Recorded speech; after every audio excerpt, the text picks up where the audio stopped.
God bless you and welcome back to my channel once again, beautiful people of God. I'm so glad to study the words of God with you today. Today, under God's grace, I would like to study the sermon titled, Will We Remember Each Other in the Kingdom of Heaven? So let us dive into the scriptures to study this. Now, there are many people on this earth, and we always have that mindset. How does heaven look like? And will we remember each other like our families and friends in the kingdom of heaven? So, my dear saints of God, we can find the answers in the Bible.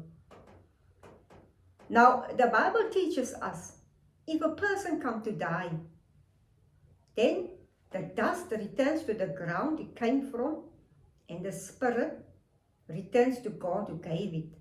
Let us see this in the book of Ecclesiastes 12 verse 7. Ecclesiastes 12 verse 7. And the dust returns to the ground it came from, and the spirit returns to God who gave it. So God created mankind with the dust of the ground, and God breathed into man's nostrils the breath of life. So the dust returns to the ground it came from, and the spirit returns to God who gave it. So, my dear saints of God, through this, we can see that Jesus teaches us a beautiful story in the book of Luke, chapter 16. So through this story, we will understand that we will remember each other in the kingdom of heaven. Then let us turn to the book of Luke, chapter 16, and let me read from verse 19. The topic is the rich man and Lazarus. Verse 19. There was a rich man who was dressed in purple and fine linen and lived in luxury every day. At his gate was laid a beggar named Lazarus, covered with sores, and longing to eat what fell from the rich man's table. Even the dogs came and licked his sores. Now listen carefully what happened from verse 22.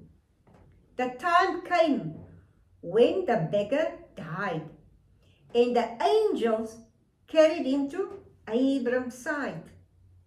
The rich man also died and was buried in Hades, where he was tormented. He looked up and saw Abram far away, with Lazarus by his side.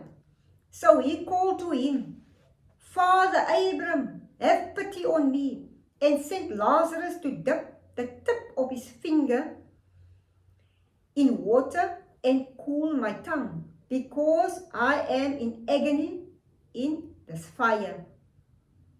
So Lazarus and the beggar come to die.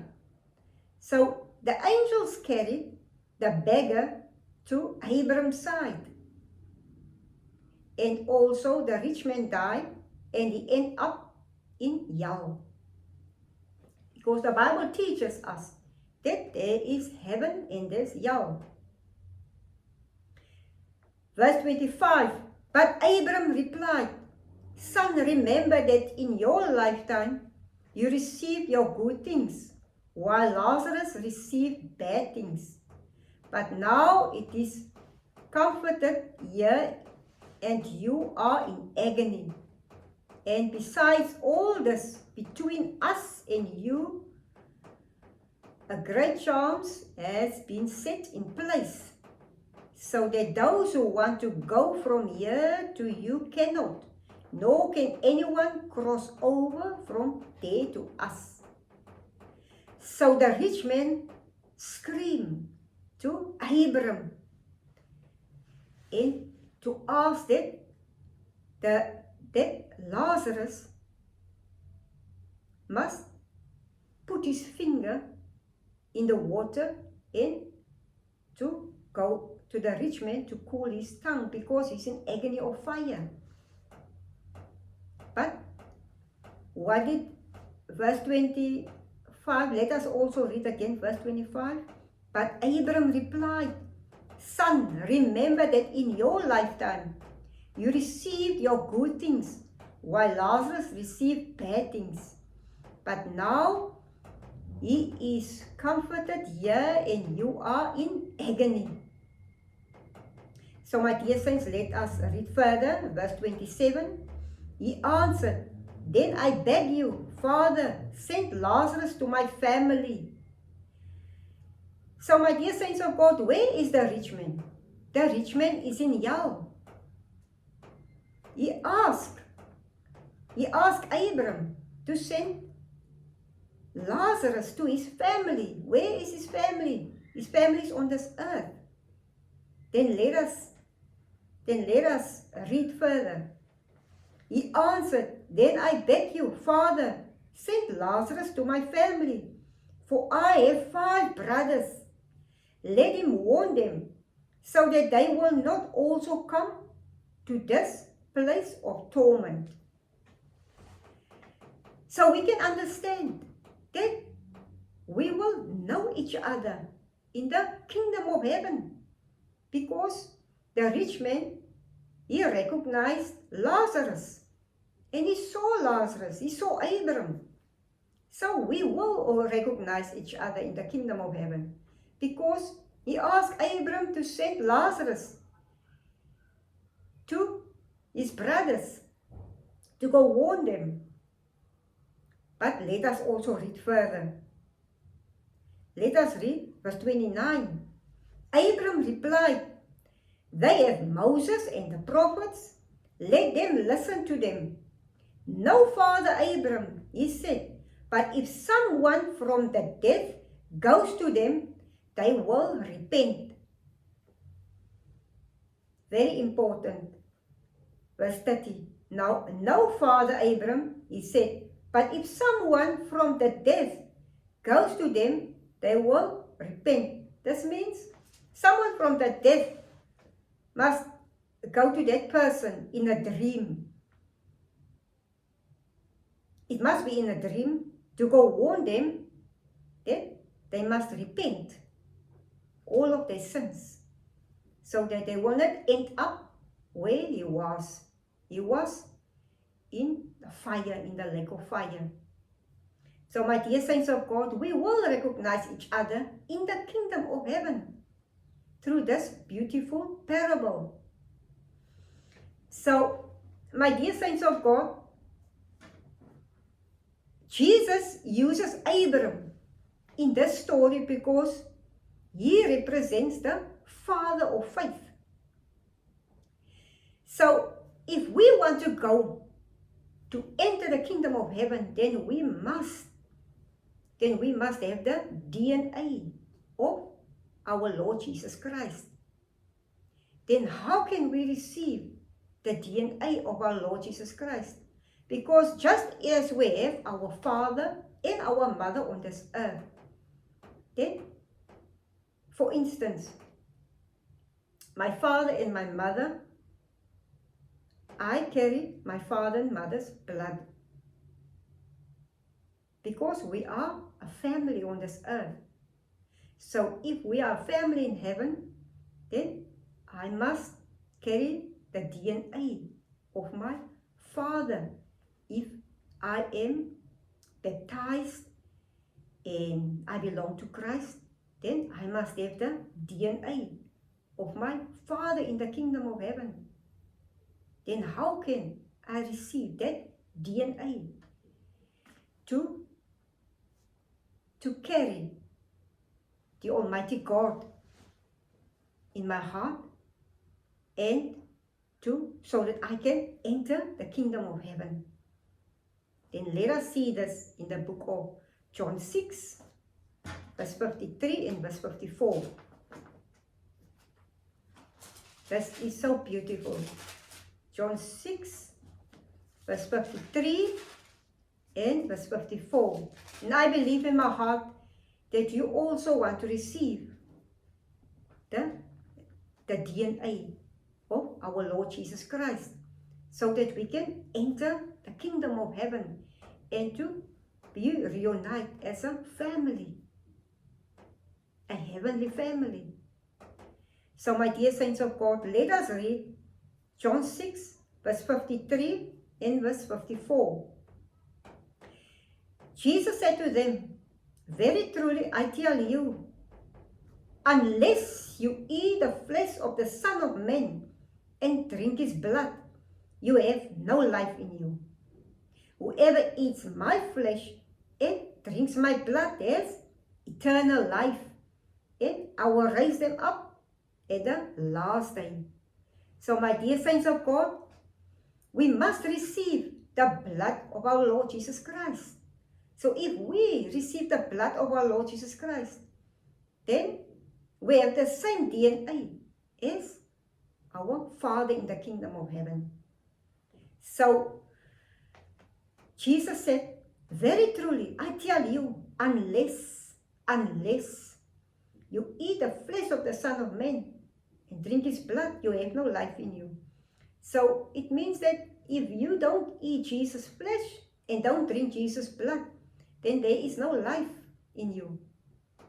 So it means you can't enter the kingdom of heaven, because Jesus said that he will give us eternal life if we eat his flesh and drink his blood.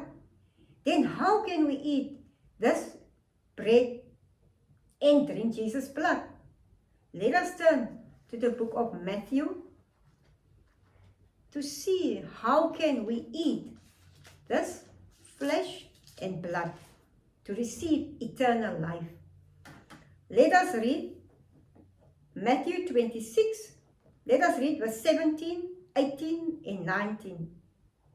On the first day of the festival of unleavened bread, the disciples came to Jesus and asked, where do you want us to make preparations for you to eat the Passover? He replied, go into a city to a certain man and tell him, the teacher says, my appointed time is near. I am going to celebrate the Passover with my disciples at your house. So the disciples did as Jesus had directed them and prepared the Passover. So they make preparations before they eat Jesus' flesh and drink Jesus' blood. Then let us see how they eat it in verse 26 and 27 and 28. While they were eating, Jesus took bread, and when he had given thanks, he broke it and gave it to his disciples, saying, take and eat, this is my body. Then he took a cup, and when he had given thanks, he gave it to them, saying, drink from it, all of you, this is my blood of the covenant, which is poured out for many for the forgiveness of sins. So this blood, God has made a covenant with us through his blood. So if we drink his blood, our sins can be forgiven. Verse 29, I tell you, I will not drink from this fruit of the vine from now on until that day when I drink it, new will you in me, in my Father's kingdom. Let me read it again.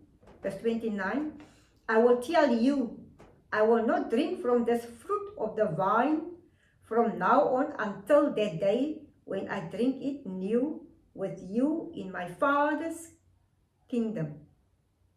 So my dear saints of God, as we will be in the kingdom of heaven, we will also sit at our Father's table, and we will continually eat Jesus' flesh, and we will drink Jesus' blood. So my dear saints of God, how precious is this? How beautiful is this? Because we all want to receive eternal life so that we can enter the kingdom of heaven. But we must eat Jesus' flesh, and we must drink Jesus' blood. There is no other way. The Bible proves it once again, so that we can enter the kingdom of heaven. to receive eternal life. Because if we receive eternal life, then we can constantly be with our Heavenly Father as a family. And we could also be with our families who are also already gone to the kingdom of heaven. So let us never worry again about what heaven looks like or about our family members in the kingdom of heaven. So let us put our faith together and let us have the hope for the kingdom of heaven, that we will soon see each other when we go there. Amen.